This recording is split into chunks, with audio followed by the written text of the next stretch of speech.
দেখেন মরার পরে এই ফ্ল্যাটটা যদি আপনার আমারই হয়, তাহলে ফ্ল্যাটের নিচে আমাদের কবর হয় না কেন?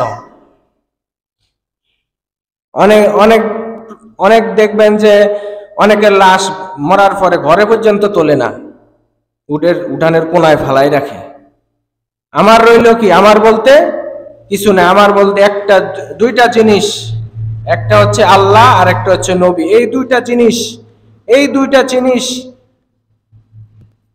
মরার পরে আমাদের দুইজন আপন, এক বান্দা হিসাবে আল্লাহ আপন, উম্মত হিসেবে নবী আমাদের আপন, আর আমাদের সাথে শুধুমাত্র আমল যাবে। ইমান এবং আমল দুইটা জিনিস, কি দুইটা ফরম, একটা হচ্ছে ইমান আর একটা হচ্ছে আমল। দুইটা জিনিস আমাদের সাথে যাবে, আর কিছুই যাবে না। টাকা পয়সা, বাড়ি গাড়ি, ব্যাংক ব্যালেন্স, স্ত্রী পুত্র কন্যা, স্বামী, কোনো কিছুই আমাদের আপনার আমার সাথে কারো সাথেই যাবে না।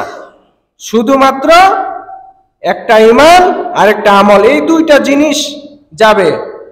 সেজন্য দলাদলি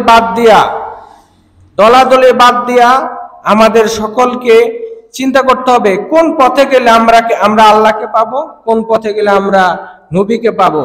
আল্লাহ এবং নবীকে সৃষ্টির একটাই উদ্দেশ্য, সেটা হচ্ছে আল্লাহ এবং রাসূলকে রাজি করা। আল্লাহ এবং রাসূলকে রাজি করা, আল্লাহ এবং রাসূলকে রাজি করা ছাড়া যদি আমরা কবরে যাই, তাহলে আমাদের কোনো গতি নাই। এখন একটা লোক মারা যাওয়ার পরে যদি মানুষ বলে এই লোকটা মারা গেছে, খুব ভালো হয়েছে, তাহলে বুঝতে হবে তার জিন্দেগিটাই ব্যর্থ। আর যদি একটা লোক মারা যাওয়ার পরে মানুষ বলে যে একটা ভালো লোক চলে গেছে, তাহলে তার জীবনটা সফল। সুবহানাল্লাহ। আল্লাহ রাসূলও বলছেন, যদি একটা লোক মারা যাওয়ার পরে মানুষ যেটা বলে, যেটা এই বিবেচনা করে বা যেই বিষয়ে আলাপ করে, তার ভালো বা মন্দ, ওটাই কবুল, ওটাই আল্লাহর দরবারে কবুল। সেজন্য জীবনটা এমন ভাবে বানাইতে হবে যেন মারা গেলে কেউ বলতে না পারে যে লোকটা খারাপ ছিল, সবাই যেন বলে লোকটা ভালো ছিল। লোকটা কেমন ছিল? ভালো ছিল। এমন একটা জীবন গঠন করতে হবে, কারো মনে কষ্ট দেওয়া যাবে না। ইনশাআল্লাহ আমরা রাজি আছি? কারা কারা রাজি আছি সবাই বলি মারহাবা। তাহলে অন্তত মারা গেলে একটা কথা বলতে পারবে যে আল্লাহ কিছু করতে পারি নাই, কিন্তু আল্লাহ কাউরে মনে কষ্ট দেয় নাই। রাজি আছি আমরা সকলে? আপনার আমার পিছনে বদনাম চলে না? অনেক সময় আমরা পিছনে বদনাম হলে কি মনে কষ্ট হয়? ভাই, কষ্ট হওয়ার কিছু নাই। আপনার নবী, আমার নবী রহমাতুল লিল আলামিন,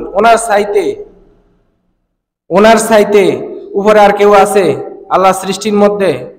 ওনার পিছনে কত বদনাম হয়েছিল। আপনি আমি কে? আমরা তো কিছুই না। যে করে করুক, অসুবিধা নাই। আল্লাহ রাব্বুল আলামিন কোরআনে বলছেন, ওয়াইলুল লিকুল্লি হুমাজাতিল লুমাজা, যারা সামনে পিছনে বদনাম করে তারা ধ্বংস। তারা কি? ধ্বংস। সে নিজে নিজে ধ্বংস হইতে চায়, আমগো তারে বাঁচানোর কি দরকার আছে?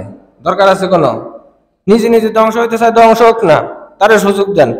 আরো পারলে চা খাওয়ান, বেলে চা খা, আরো বেশি করে বদনাম করিস। পারলে সামর্থ্য থাকলে 10 টাকা তারে দিবেন, 10 টাকা আর নাহলে বিকাশ নাম্বার নেবেন, বিকাশ নাম্বারে 10 টাকা করে দিবেন যদি সামর্থ্য থাকে। যে বদনাম করবো, কেউ আপনারে গালি দিছে, সামর্থ্য থাকলে তারে সালাম দিবেন।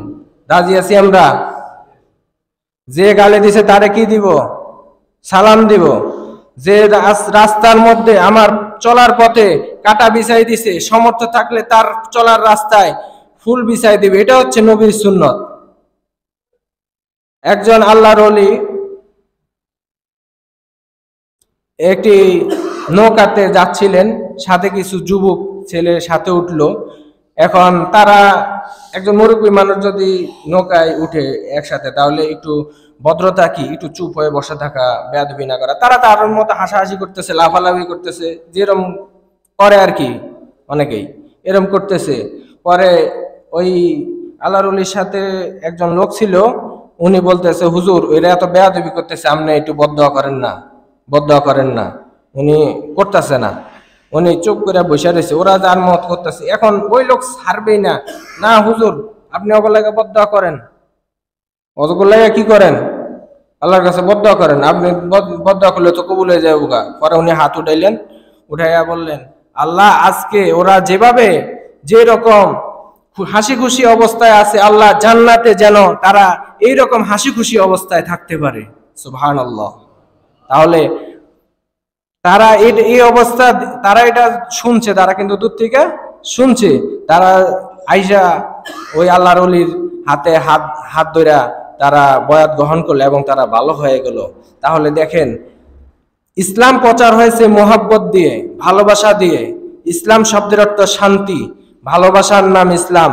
মারামারি পিড়াপিড়ি ঠেলাঠেলির নাম ইসলাম নয়, ঠিক কিনা? এজন্য ইসলাম প্রচার করতে হবে ভালোবাসার মাধ্যমে, ক্ষমার মাধ্যমে, ধৈর্যের মাধ্যমে।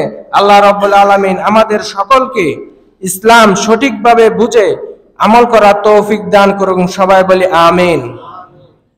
আপনাদের সাথে যেন আমি গুনাহগারকে আল্লাহ রাব্বুল আলামিন যেগুলো কথা বলেছি সেগুলোর উপরে আমল করার তৌফিক দান করেন। সবাই বলি আমিন। ওয়া আখির দাওয়ানা আনিল হামদুলিল্লাহি রাব্বিল আলামিন। বারাকাল্লাহু লানা ওয়া লাকুম ওয়া নাফা'না ওয়া ইয়্যাকুম। যারা আমরা পরে আসছি 4 রাকাত কাবলাল জুমা পড়ে নি। আসসালামু আলাইকুম ওয়া রাহমাতুল্লাহি ওয়া বারাকাতুহু।